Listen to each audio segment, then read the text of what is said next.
Hello and welcome back to Something Z, and welcome to What If Naruto at the Six Tails Part 4. Last time on the What If, Naruto got a seal placed on him, and Sasuke got the curse mark, but on the bright side, Team 7 was able to make it through the Fourth of Death. So now let's jump back into the What If. So it's been around 7 hours since Team 7 made it to the central tower, and when everyone was awake, the third Hokage walked into the room, and he tells all the gang to follow him into the next room. And when they all walk in, they find themselves in a large arena. Then he tells them to get into lines, and when they are, he tells them that too many people have passed the second phase of the exams, so they will be doing another test to cut the examinees in half. But when the Hokage is done saying that much, he says that he will not be the one to host this exam. Then he points to the gentleman right next to him, who then says his name is Hayate. And when the introduction is done, the third Hokage leaves the room and wishes them luck. So after the Hokage leaves the room, the main examiner starts to explain the rules of the phase. But before he can choose names for the 1v1s, Kabuto raises his hand and he says that he resigned because he got too injured the previous night. So he got taken away from the arena. So the matches will be the same. So the first names that were called were Sasuke and someone named Yoroi. And when the names were called, everyone was told to go to the stands upstairs. So while everyone was walking up, Kakashi walks up to Sasuke and he warns him that he knows about the curse mark, and that if it goes off at all, he will make him drop out of the exams.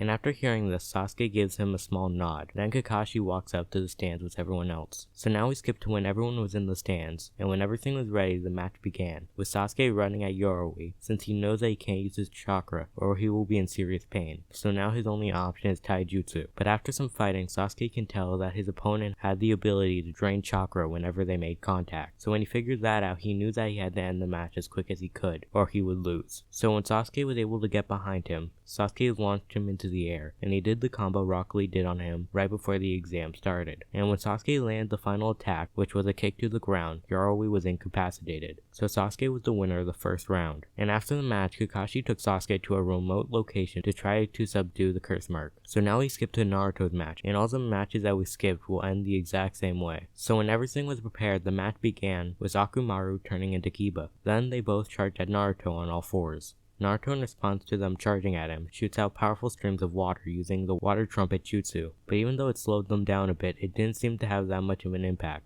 So Naruto pulled out his flute and he created 100 clones of himself. Then they all surrounded themselves with a giant bubble, but the clones surrounded themselves with explosive bubbles, while the real Naruto surrounded himself in a bubble dome. And the Kibas weren't able to tell the real Naruto from the fake, since all they could smell were the bubbles. So they threw down a smoke screen, then they rushed the Narutos and attacked them using Fang passing Fang, so the Narutos wouldn't be able to tell how many of the clones were left. But even though they were able to attack the clones, they got injured from the explosions more and more, and they were able to find the real Naruto after the 63rd clone, but they weren't able to pierce the bubble dome the first attack, so they bombarded the dome with attacks, and after less than a minute, the dome finally popped, leaving Naruto open to attacks. So taking advantage of the situation, the two were able to attack Naruto multiple times, and when they were done comboing him, he got launched into the air a couple feet away, and he undid the clones, and popped the bubbles. But using the smoke screen, the dirt and rock from the explosions, Naruto transformed into the Kiba without the two noticing. So there are now currently 3 Kibas, and he put his plan into action since he knew about Kiba and Akumaru's good sense of smells, and he tried to cover his scent with the bubble fluids,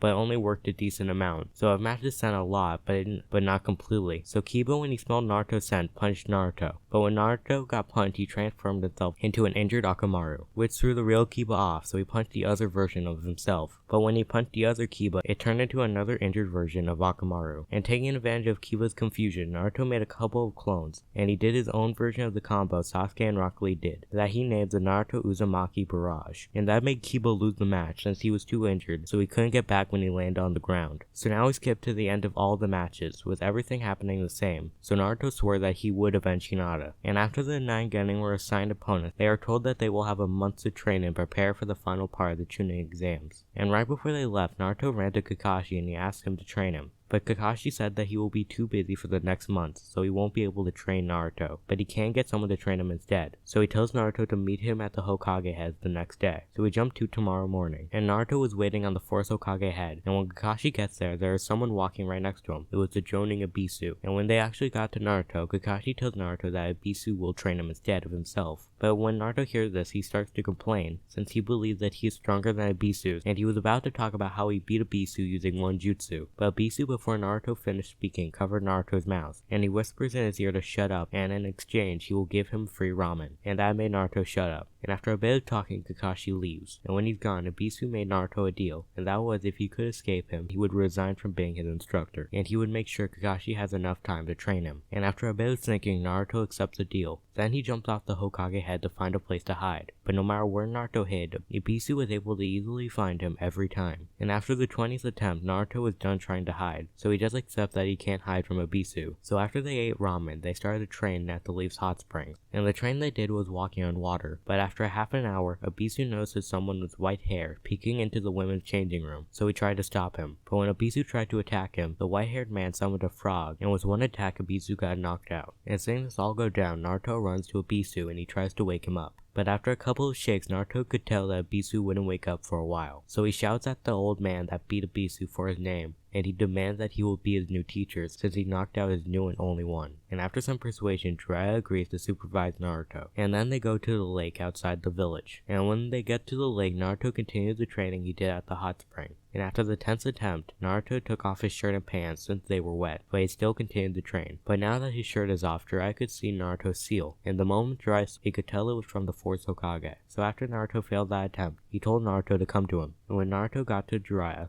seemingly punched him in the gut. Jiraiya undid the extra seal that Orochimaru put on Naruto, giving him the ability to use the Six Tails' power again. Then after he undid the seal, he told Naruto to try and walk on water again. And when Naruto tried, he was able to easily walk on the water. And shortly after, Jiraiya tells Naruto that he was done for the day, and that he should come back the next day. So now he skips to the next day, and when Jiraiya is done being distracted by some women, he tells Naruto that he will be teaching him how to do the summoning technique. And since Naruto already knows how to use the Six Tails' chakra, he didn't have to get rid of his own normal chakra. So after Jiraiya explained the summoning jutsu, Jiraiya summons a giant toad with a summoning contract. So after Naruto signed the contract with his own blood, Naruto tried to use the summoning jutsu, but all he was able to do was summon a tadpole. So now we skip a couple of days, and in those days, Naruto wasn't able to make it that far with the summoning jutsu, so he can't summon more than a tadpole with legs. And that day, Naruto was able to tell that something was weird with Jiraiya. Since that whole day, Jiraiya kept on saying live this day as if it was his last, and he kept on doing things like there was no tomorrow, such as buying Naruto meals, and even making Naruto ask Sakura on a date, which she declined and she beat him up.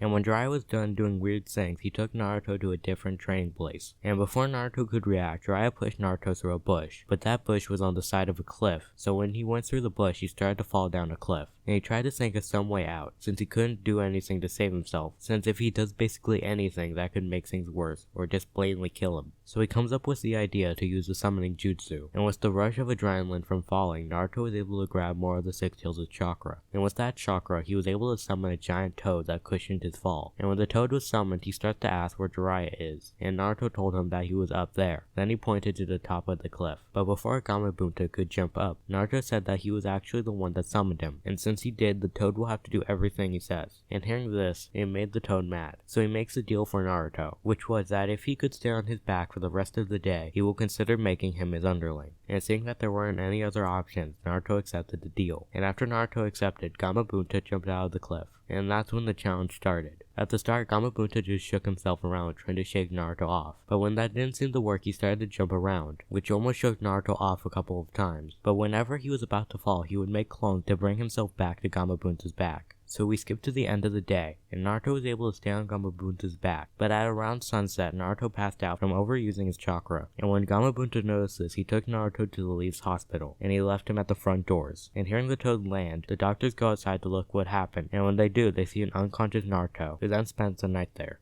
And that's where I'm going to leave the what if. I hope you enjoyed it, and I hope to see you next time on Something Z.